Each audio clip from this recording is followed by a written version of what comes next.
on Enlightened World Network. And today's topic is feeling oneself. Every now and then we have experiences where we don't feel like ourselves. And I think it would be an interesting conversation to look at what does that mean and how does that show up and what is this self that we connect to. But before we get started, let's take a minute or two to get present. So let's take a deep breath in through your nose and hold it. And imagine clean, crisp oxygen flooding your lungs, flowing into your bloodstream, nourishing all your cells, all your organs, bringing vital life energy to your body and being. And as you exhale, exhale any tension, stress, negativity, fatigue. And now let's take another deep breath in through your nose and hold it. This time, imagine brilliant, bright light lighting you up from the inside out, illuminating, electrifying, energizing all your electrons, all your cells, all your molecules, creating this brilliant beam of vibrant light going from the inside out into the world. And as you exhale, exhale any remaining tension, stress, negativity, fatigue. And now let's just gently press our palms together and softly, softly, softly rub your fingers against your palms to feel the deliciousness of that sensation and the tickling and the tingling, and allow yourselves to become present right here, right now, to these magnificent physical forms that enable us to experience life. Welcome, welcome, welcome. It's so good to be here with you this morning. As always, today we're going to talk about feeling oneself and what is it like when we don't feel like ourselves, what actually is happening there. This topic comes from just really being through a passage recently for me that I really have felt disoriented, really not felt myself. And it's made me question, what is the self that I'm used to feeling that I wasn't feeling? So good morning, Susan. So good to have you here with us. Welcome. So I think one of the themes of this week has been normalcy and the assumption of continuity. And I think this is a continuation of that topic. When we feel ourselves, I guess we feel at home in our body, we feel fluid in our body. In a way, when we feel ourselves, we don't have the perspective, like we're not, when we feel ourselves, we're immersed. Good morning, Rosalind. So good to have you here with us. Welcome. We're talking about feeling ourselves and what it's like if we don't, and what it means if we do. I think that when we feel ourselves, when we feel embodied, when we feel, I'm going to dare to say normal, we really don't notice how we feel, which is really interesting, right? We just sort of take for granted how we are, how things are, how it feels to be in our body, how it feels to see through our eyes, how it feels to have our emotions. We don't even have awareness of those experiences because they're just innately present for ourselves. We're immersed.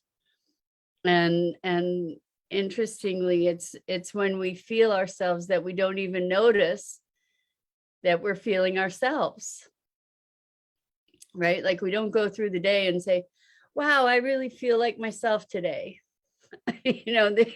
The only the times that we recognize our feeling of ourselves is when we don't feel ourselves, when we feel disoriented, when we feel out of sync, out of sorts. And that's when our awareness comes to who we are, who we're being, how we're being, what the normal, what the norm is, what the divergence from that norm is. So, we're such interesting beings, aren't we? I mean, we strive for consciousness, we strive for, or many of us strive for presence, for mindfulness, right? Mindfulness, being present to what's going on. And yet, when we're in the flow of life, we have this sort of suspended perspective on its mechanics. It's just, we're in the flow of it. We're just doing life. We're doing stuff, and we're engaged. And then things arise that take us out of that flow. And that's when we can recognize that it's the contrast, actually, right? We get to get contrast. We get to have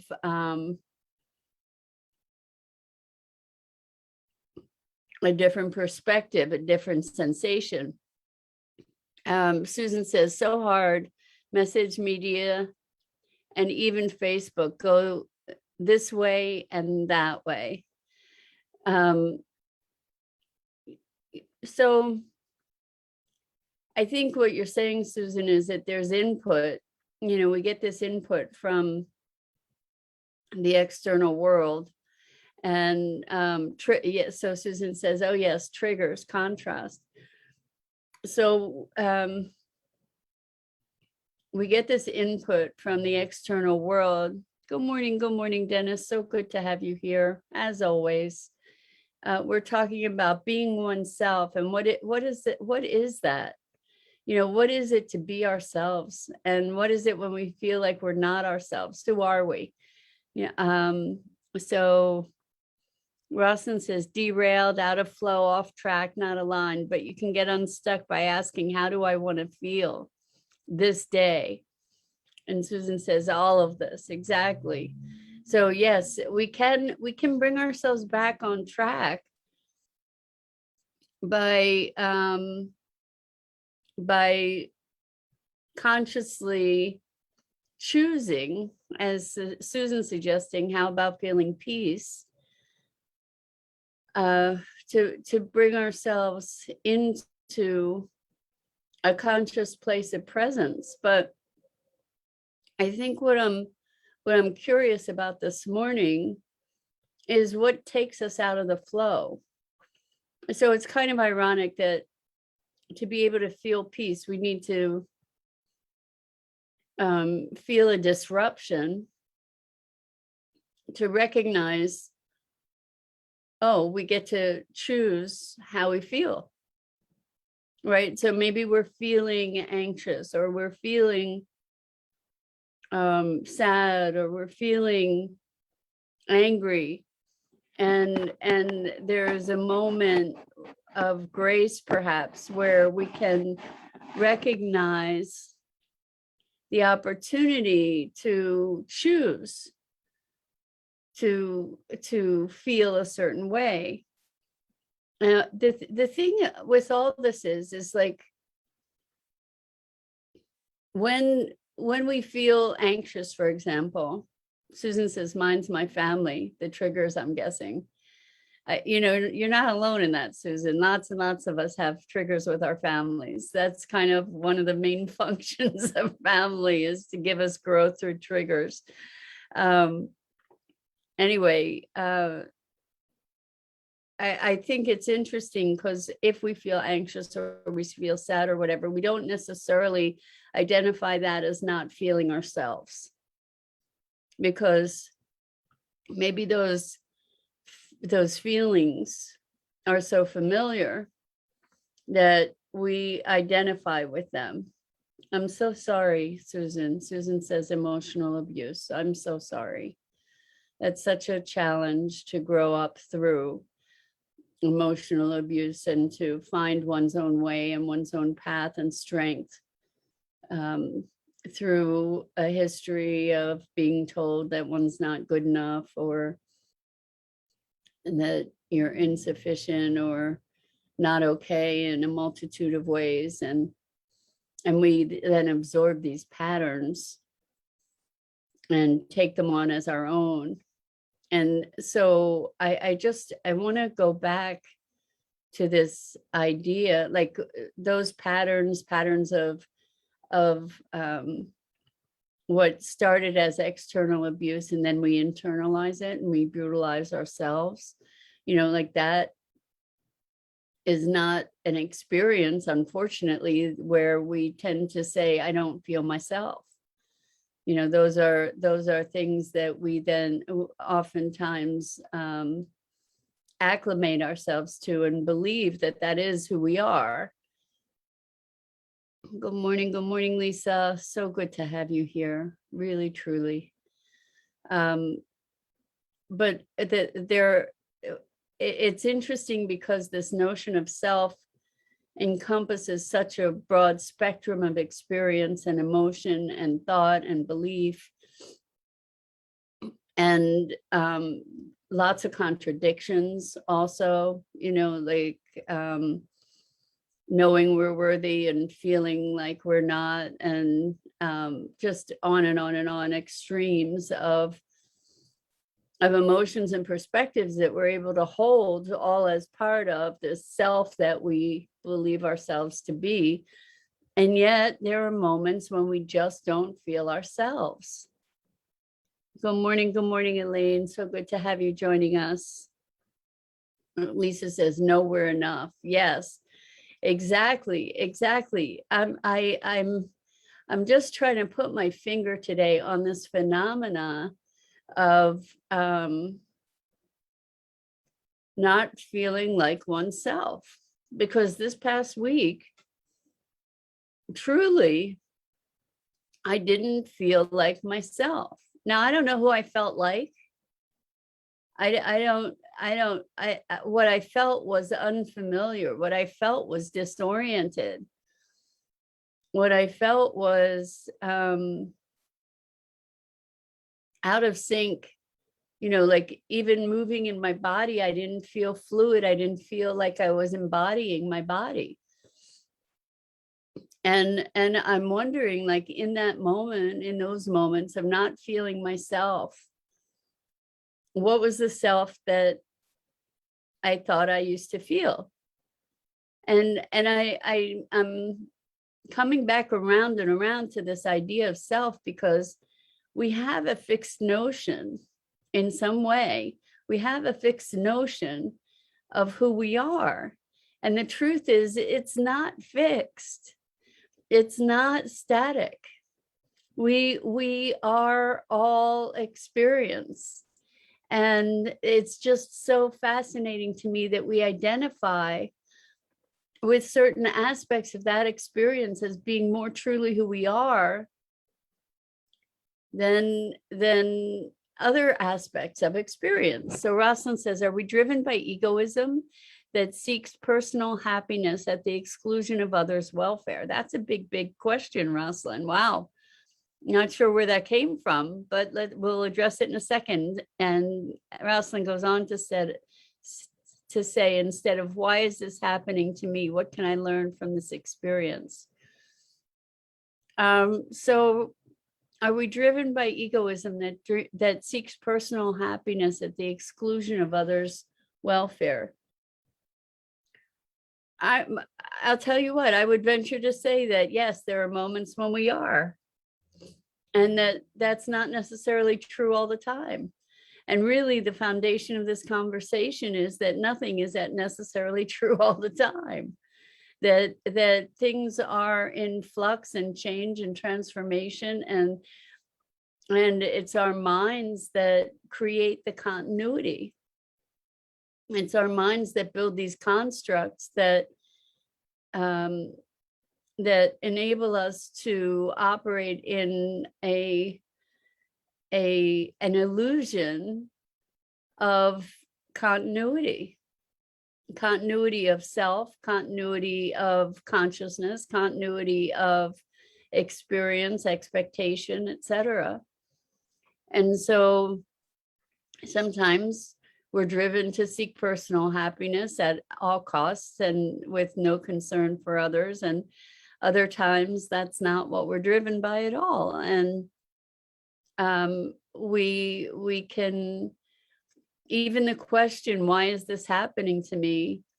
I want to go back to the notion that life is not happening to us, it happens for us and through us. Now, you can take that on as truth or not. I'm not saying it's the truth. I'm saying that's my working hypothesis.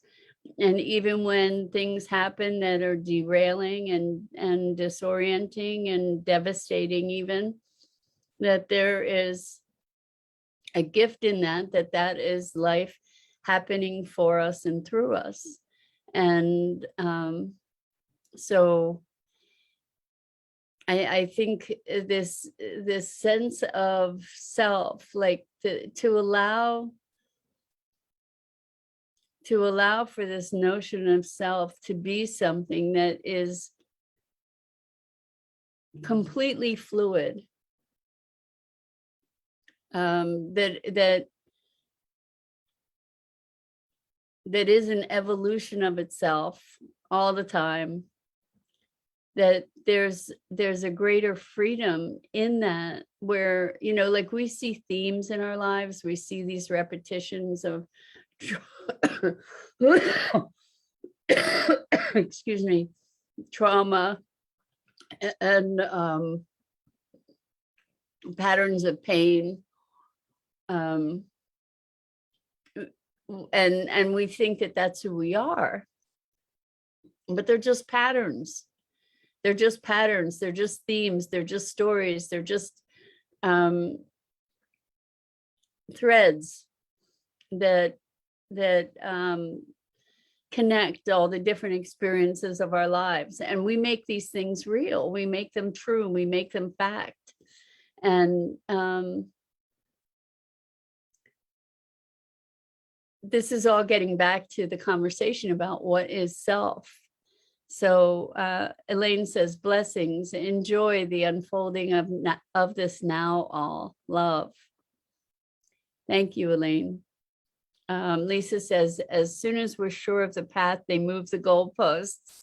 I think it's to keep us on our toes. I think that that's true, that the goalposts are ever moving, you know, and it is, excuse me, more than anything else, it's a dance. It's a dance of discovery. It's a dance of unfolding. It's a dance of what's real and what's not real. And I think the answer is none of it's real and all of it's real. That we get to live in this incredible paradox of being a constant presence, constant soul, constant consciousness, and being no consciousness at all, like being no static thing, being instead the flow. And as we detach ourselves from the self and from these fixed notions of being, what happens is that the vast potential of unbounded possibility becomes open to us. It's so interesting to me, like in any given moment, we can have a flip of mind that completely transforms our experience of who we are. In one moment, we can switch from being a victim and unworthy and downtrodden to stepping into the brilliance of our most vibrant, most empowered light in any moment. And there's no actual barrier to doing that. There's no actual inhibition. I mean, I'll amend that. So yes, we have we have neurological patterns, we have chemical patterns, but the thing is that in any given moment, we can switch on a dime, we can flip on a dime, we can let go of our old reality and our old construct and our old belief and our old identity and become something new. In any moment, we truly can, because we're not fixed entities. So Rosalind says, I had a comment earlier that was missed. Perhaps we feel out of sorts because our value gets reevaluated.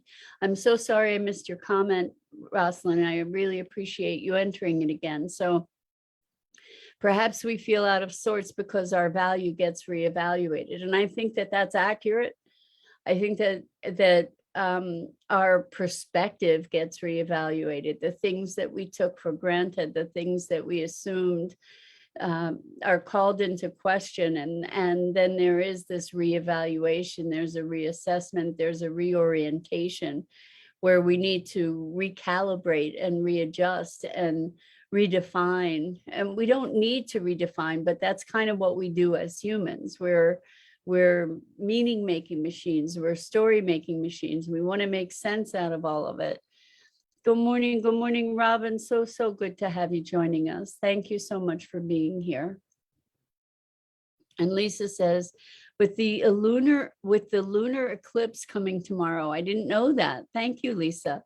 The planets are wreaking havoc. There are going to be 2 eclipses within the next 2 weeks. It's causing a lot of thinking, reflecting, and communication.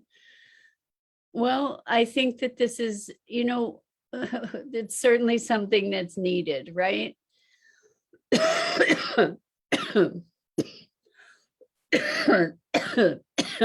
We definitely get to use these moments of the thinning of the veil to potentially catapult ourselves into new dimensions of perception and awareness. And really the thing that is coming to clarity for me more and more is that we get to let go more and more of all the things that we think we are, all the beliefs and all the dogma and all the patterns. We get to recognize those patterns and recognize them just as patterns. Like, they're not the truth, they're not who you are, they're just patterns. And when we can recognize that that's the case, then we can free ourselves potentially to follow different patterns, that we don't need to cling to them, we don't need to identify with those patterns. Elaine says, what is true can't be threatened, and what is not really what is true can't be threatened, and what is not really does not exist. Awakening to the truth within and truly free of the mind is a magnificent unfolding on the journey to remember the true self, empty of all, letting go of the false self-beliefs. Yes, it's a process, beloved. It helps. It is a process. It is a process where we get to loosen our grip on all the stuff that we think we know. And the thing about doing that is it's terrifying in so many respects for so many people, because the illusion of knowing gives us some kind of illusion of control.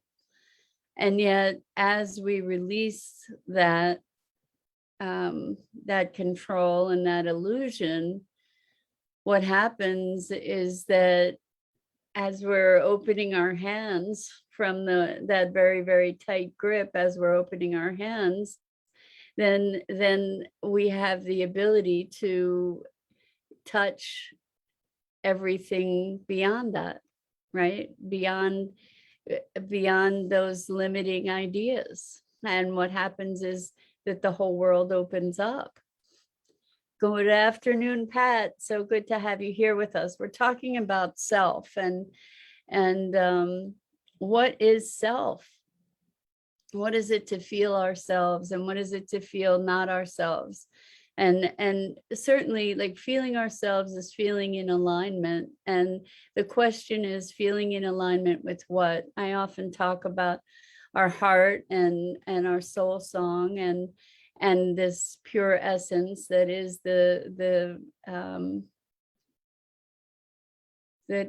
the energy of our being. When we're in alignment, we're not resisting, and ideas, this is maybe a radical thought, but ideas and beliefs are resistance. I mean, I don't know how to operate without ideas or beliefs, so I'm just playing with these ideas right now. But you know, our beliefs are creating polarities, right? And I believe, I think, I hypothesize that there's a way to hold our beliefs that allow us to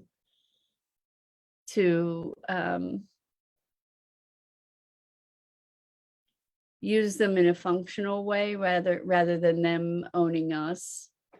And so Lisa says, some people are living through generational constellations that cause patterns to be. This is the time to realize and break the pattern. I see it with my siblings and their children. The behavior and the consequences continue. You know, I find this generational constellation thing so fascinating, Lisa, because I see patterns like that in my own family as well, and in other families, and really in humanity, right? And the thing is that I believe, and again, a working hypothesis, it's not proven by any stretch at this point, but I tend to believe that when we can actually recognize these patterns as patterns, like as a construct that is not who we are, then we have the capacity to just dissolve them. That when we actually can presence ourselves to something as this construct that is not our own, that is not a part of who we are, that is not defining us, that there's magic that can happen where it can just completely dissolve and disappear. It's like, by being really, it's like when you feel your feelings, the feelings dissolve. And I think when we recognize the pattern, like when we can see it without being at the effect of it, that it maybe can just poof. And I think we have a greater and a greater ability right now, as the veil is thinning, to disappear these patterns. Elaine says, when one is truly ready to let go and remember, one does. Well, I think we get to know that we have the opportunity to do that. You know, that we really do have the capacity to disappear these things. You know, it's a phase shift. It's a shift of awareness. You know, sometimes the simplest reframe can just create a switch of mind that disappears something that has been in existence for most of your known history. The mind is quite a remarkable thing. And it is a matter of finding that angle, finding that perspective.